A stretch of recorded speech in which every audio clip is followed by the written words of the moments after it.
Hello बच्चों, let's read the question. The question says the workers in the unorganised sector need protection on the following issues. ठीक है, question में हमसे पूछा जा रहा है कि अनऑर्गेनाइज सेक्टर में वर्कर्स को ज्यादा प्रोटेक्शन की जरूरत होती है. कौन से 3 इश्यूज दिए हैं इन्होंने? Wages, safety and health. Explain with examples. हमें एग्जांपल्स के साथ इस चीज को एक्सप्लेन करना है. So let's see what the answer is. Under unorganised sector more exploitation can be seen as it is not under the control of government. कहते हैं अनऑर्गेनाइज सेक्टर में हम ज्यादा एक्सप्लॉयटेशन देखते हैं वर्कर्स की. क्यों? क्योंकि ये गवर्नमेंट के अंडर नहीं होता है. अगर गवर्नमेंट के अंडर नहीं है तो व्हाट डज इट मीन? इसका मतलब क्या हुआ कि जो ऑनर्स हैं वो अपने अकॉर्डिंगली वर्कर से काम कराएंगे, वेजेस भी अपने अकॉर्डिंगली देंगे और उनको एक्सप्लॉयटेशन उनकी ज्यादा होगी. ठीक है, so in this sector people suffer a lot as they are not having proper working hours. ठीक है, लोगों के पास प्रॉपर वर्किंग आवर्स नहीं होते हैं. इस वजह से क्या है, इस वजह से क्या एक्सप्लॉयटेशन ज्यादा होती है. नो पेड लीव्स नहीं मिलती है उनको. काम अगर उन्होंने छुट्टी ली है तो उसके उनको पैसे नहीं मिलते हैं.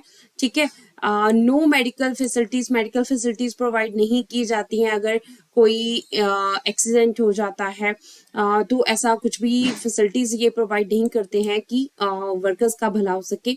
No wages for overtime work. ठीक है, ओवर टाइम भी अगर करवाया जाता है तो उसके भी वेजेस, उसकी भी सैलरी नहीं दी जाती है. So large number of people are working in this sector as they are not having skill. ठीक है, अब मैक्सिमम हमारे इंडिया में क्या है, मैक्सिमम जो लोग हैं इस सेक्टर में काम कर रहे हैं.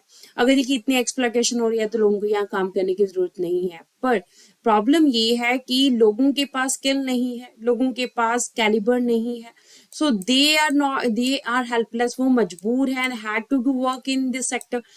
वो गरीब हैं, उनके पास प्रॉपर सोर्सेज नहीं है जिसकी वजह से ऑर्गेनाइज सेक्टर में नहीं जा सकते हैं. तो वो मजबूर हैं अनऑर्गेनाइज सेक्टर में वर्क करने के लिए. सो दे नीड प्रोटेक्शन. उन्हें प्रोटेक्शन चाहिए कहाँ पे? वेजेस में, सेफ्टी में एंड हेल्थ में.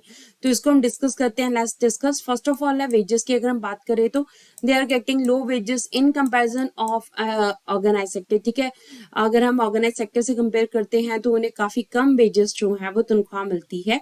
Wages are also not regular. Wages भी रेगुलर नहीं होते. कभी उनको सैलरी जो मिल जाती टाइम पे मिलती है, कभी नहीं मिलती. जैसे फिक्स सैलरी नहीं है कि आपको 10 तारीख को सैलरी मिलनी है, 1 को मिलनी है, तो आपको हर मंथ ऐसे मिल रही है. पर यहाँ पे ऐसा कुछ भी फिक्स नहीं है.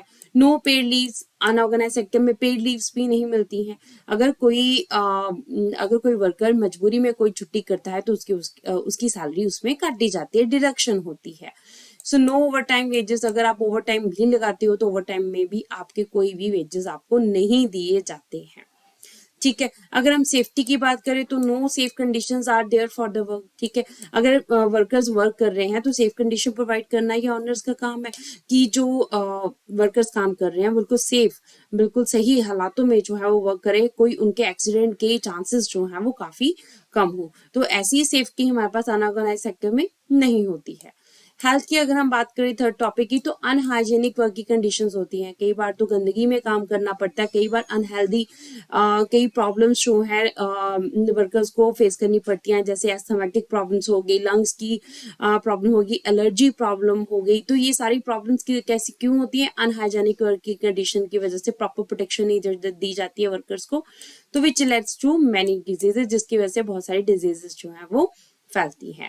सो ओवरऑल हमारे पास क्या है कि अनऑर्गेनाइज सेक्टर में प्रोटेक्शन काफी जरूरी है, वेजेस में, सेफ्टी में और हेल्थ में, क्योंकि ये वर्कर्स भी हमारे देश के डेवलपमेंट के लिए ही वर्क करते हैं. So hope so you understand the question as well as the answer. Thank you.